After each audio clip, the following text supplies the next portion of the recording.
الصلاۃ والسلام علیک یا رسول اللہ وعلی آلک واصحابک یا حبیب اللہ۔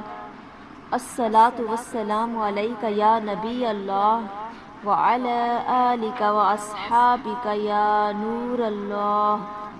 من احب شیئا اکثر ذکرہ، انسان کو جس چیز سے محبت ہوتی ہے وہ اس کا ذکر بڑی کثرت سے کرتا ہے۔ یعنی محبت کی پہلی شرط یہ ہے کہ محبوب کا کثرت سے ذکر کیا جائے اور ہر لمحہ اور ہر گھڑی اس کی یاد سے دل کی دنیا کو آباد رکھا جائے۔ اسی لیے خدا کے بندوں کی شان میں کہا گیا ہے والذین یبیتون لربہم سجدا وقیاما، اور وہ جو اپنے پروردگار کے حضور انتہائی عجز و نیاز سے سجود و قیام میں راتیں بسر کر دیتے ہیں۔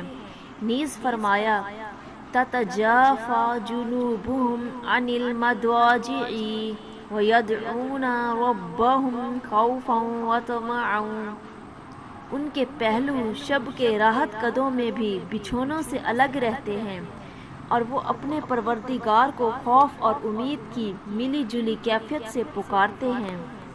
نیز فرمایا گیا الذین یذکرون اللہ قیاما وقعودا، وہ اللہ کو کھڑے اور بیٹھے ہر حال میں یاد کرتے رہتے ہیں۔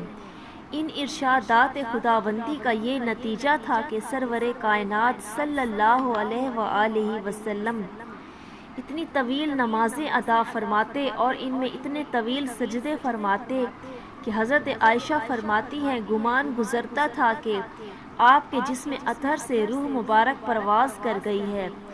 عبادت میں اس انہماک کے علاوہ آپ کے دیگر معمولات ہمارے سامنے ہیں جن سے یہ واضح ہوتا ہے کہ آپ کا چھوٹے سے چھوٹا عمل بھی ذکر الہی سے خالی نہیں ہوتا تھا۔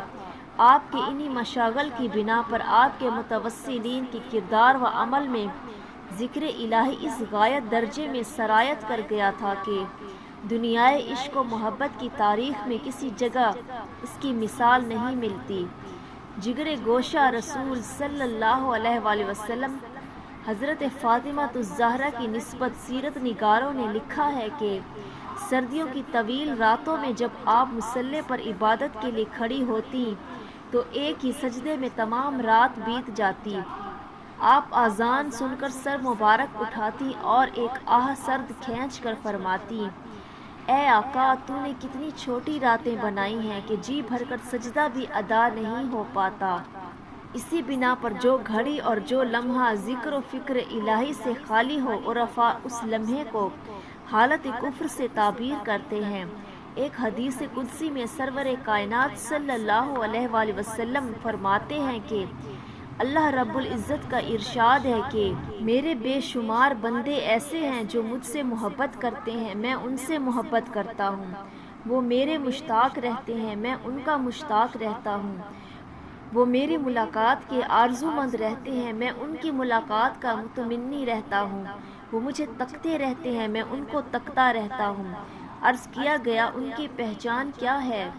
فرمایا ان کی پہچان یہ ہے کہ وہ راتوں کو دن پر ترجیح دیتے ہیں، اس طرح کہ جب رات کے سائے پھیلنے شروع ہو جاتے ہیں تو وہ یہ سمجھتے ہیں کہ ملاقات کی گھڑی آن پہنچی ہے۔ وہ رات کی طرف اس طرح کشاں کشاں دوڑتے چلے آتے ہیں جس طرح دن کے تھکے ماندے پرندے رات کو اپنے اپنے گھونسلوں کی طرف لوٹتے ہیں، یا جس طرح ریوڑ اپنے گھروں کو واپس دوڑتے ہیں جب رات پرسکون ہو جاتی ہے۔ وہ آرام چھوڑ کر اپنے پہلوؤں کو نرم و گداز بستروں سے محروم کر کے میرے سامنے سجدہ ریز ہو جاتے ہیں۔ پھر وہ تمام شب مجھ سے ہم کلام رہتے ہیں، اپنی نگاہ سے مجھے دیکھنے کی کوشش کرتے ہیں۔ وہ میری محبت کا کبھی کوئی گلہ نہیں کرتے۔ وہ کبھی قیام کی حالت میں مجھے پکارتے ہیں تو کبھی سجدے کی حالت میں۔ ان کی ساری رات اسی طرح بسر ہو جاتی ہے۔ میں ایسے انسانوں کو ان کی عبادت کا صلہ کیا دیتا ہوں؟ میں انہیں یہ صلہ دیتا ہوں کہ پھر میں ان کے قریب تر ہو جاتا ہوں اور اپنے نور میں سے ایک نورانی شمع ان کے دل میں روشن کر دیتا ہوں۔ وہ اس نورانی شمع سے مجھے اس طرح پہچان لیتے ہیں جس طرح میں ان کو پہچان لیتا ہوں۔ میری یاد ان کے دلوں میں گھر کر لیتی ہے، پھر میں انہیں اس محبت کے صلہ میں وہ مقام اور وہ متاع عطا کرتا ہوں کہ اگر آسمان سے زمین تک، عرش معلیٰ سے تحت الثری تک ساری کائنات ایک پلڑے میں رکھ دی جائے اور دوسری میں وہ قرب کی دولت رکھ دی جائے جو میرے ساتھ محبت کے صلے میں انہیں نصیب ہوتی ہے، تو دوسرا پلڑا جھک جائے گا، یعنی محبت الہی کے حاصل کے مقابلہ میں تمام کائنات ہیچ ہے۔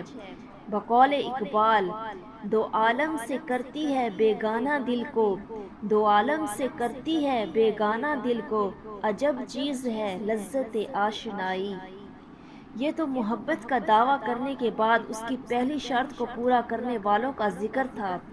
اس کے برعکس کچھ ایسے لوگ بھی ہیں جو محبت خداوندی کا دعویٰ تو کرتے ہیں لیکن غفلت کی نیند سوئے رہتے ہیں۔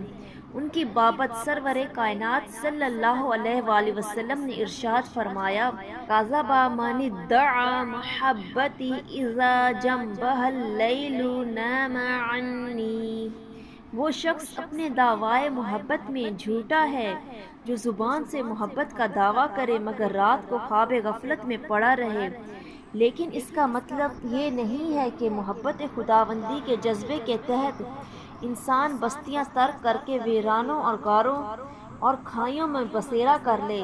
اسلام اس طریقہ رہبانیت کا مخالف ہے۔ وہ انسان کو شیوہ مردانہ اختیار کرنے کی تلقین کرتا ہے، یعنی یہ کہ دنیا میں رہ کر بھرپور معاشرتی زندگی گزارتے ہوئے اور زندگی کے تمام عملی تقاضے پورے کرتے ہوئے خدا کی یاد سے دلوں کو آباد رکھا جائے اور دنیا میں اس طرح رہا جائے گویا دنیا میں نہیں رہ رہا۔